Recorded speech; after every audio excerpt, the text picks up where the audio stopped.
Gebeliğin ikinci haftasındayız. Geçen hafta ne olmaya başlamıştı? Yumurta hücresi folikül yapısı içinde olgunlaşmaya başlamıştı. Folikül dediğimiz yapı bir kesecik aslında. Adet kanamasının ilk günden itibaren büyümeye başlıyor. Yumurta hücresini barındırıyor. Bu yumurta hücresi geliştikçe o folikül denen sıvı keseciği büyüyor ve ultrasonografide yaklaşık olarak 18 ila 20 mm çapına geldiği zaman artık olgun bir yumurta hücresi haline geliyor. Ondan sonra çatlıyor ve çatladıktan sonra da içindeki yumurta hücresi, olgunlaşmış yumurta hücresi serbest kalıyor. Bu da ikinci gebelik haftasının, yani bu hafta ele aldığımız haftanın sonunda gerçekleşiyor. %80 anne adayında yumurtlama 14. gün gelişiyor. Bu arada 14. gün derken adet kanamasının ilk damlasını 1. gün olarak kabul etmek lazım. 14. gün yumurtlama gerçekleşiyor. %20'sinde ise birkaç gün öncesinde veya birkaç gün sonrasında gerçekleşebilir. Şimdi tabii ki bu haftaya özgü bir şey değil ama erkeklerde ne oluyor? Erkeklerde sperm hücreleri olgunlaşıyor.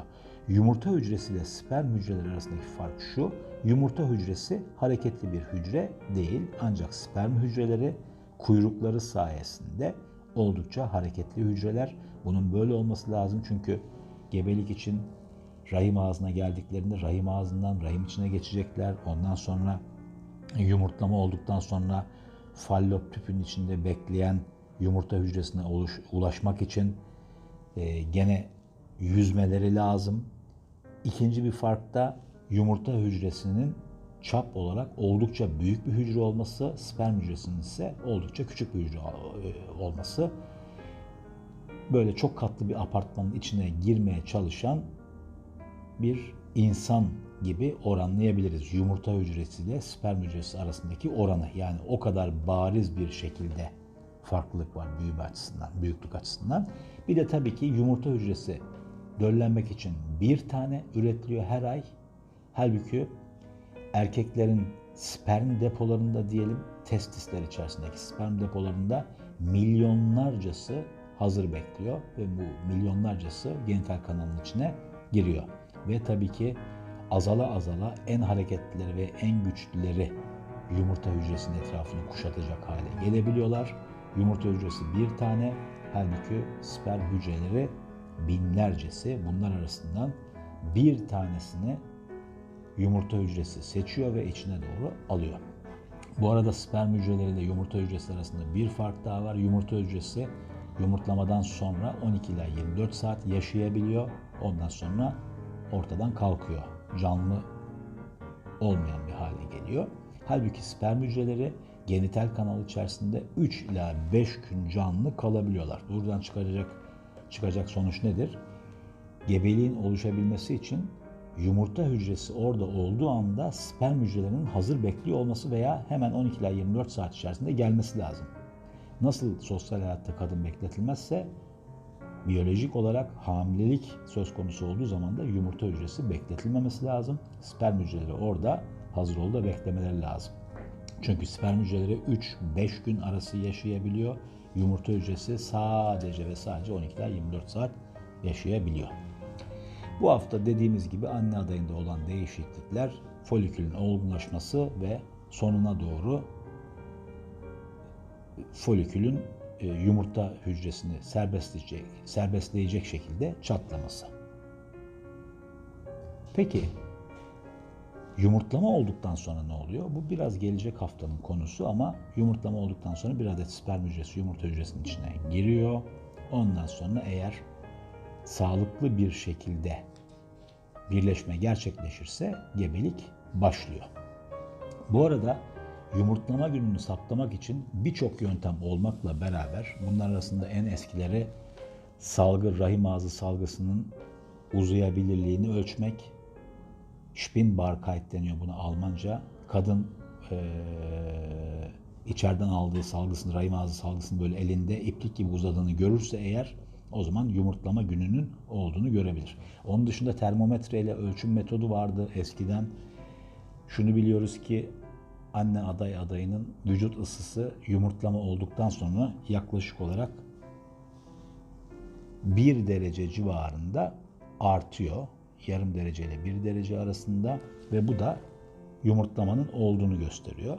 Fakat biz bunların hiçbirisini günümüzde kullanmıyoruz. Bizim en sık kullandığımız yöntem, özetle söyleyecek olursak, yumurtlama dönemine denk getirmek için, yani hamile kalmayı düşünen bir çift ne yapması lazım? Bir kere öncelikle dediğimiz gibi 12 ila 24 saat yaşıyor demiştik ya, haftada 2 kez beraber olunduğu zaman o yumurtlama dönemine mutlaka denk gelir. Birinci yöntem bu olabilir. İkinci yöntem, el hesabıyla adet döngüsünü hesaplayıp, çoğunda 28 gün demiştik ama 29 olabilir, 30 olabilir, 26 olabilir. Bir adet döngüsünün ilk günden diğer adet döngüsünün ilk gününe kadar olan geçen süreyi hesaplayıp 14 günü çıkartınca yumurtlama günü bulunur. Yani bu 28 günse eğer adet döngüsü, 14. gün yumurtlama oluyor demektir. 26 günse eğer 12. gün yumurtlama oluyor demektir. Örnek veriyorum. 30. günse eğer 16. gün yumurtlama oluyor demektir. Elle sayma metodu bu. Bunu cep telefonu aplikatörlerinde de bulabilirsiniz ama elle sayma metodu bence daha iyi. Yani böyle cep telefonu açılacak da o aplikasyonu açacaksınız. Şunu olacak, bunu olacak, onu yapana kadar adet döngünüz genelde sabittir zaten. Toplam süresinden 14 günü çıkartınca yumurtlamanızın kaçıncı gün olduğu ortaya çıkmış oluyor. Onun dışında yumurtlama monitörü adı verilen cihazlar var, idrar testleri var. Test çubuklarıyla idrarınıza batırdığınız zaman bu test çubuklarını, eğer ikinci çizgi oluşmaya başlamışsa yumurtlama yaklaşmış demektir ve ikinci çizgi oluşmuşsa eğer yumurtlama doğurgan gün demektir. Bunlar biraz daha tabii garanti oluyor. Yumurtlama gününü belirlemek için anne adayının evde yapabileceği testler arasında, belirlemeler arasında en iyisi bu. Peki nasıl oluyor bu testler? Nasıl biliyor bunu? LH adını verdiğimiz yumurtlamadan sonra pik yapan hormonun idrardaki miktarına göre, idrardaki miktarını ölçüyor ve buna göre o LH piki dediğimiz LH pik seviyeye ulaştığı zaman, en yüksek seviyeye ulaştığı zaman bunu çift çizgi olarak gösteriyor. Yani ikinci gebelik haftasındaki olaylar neymiş özetle?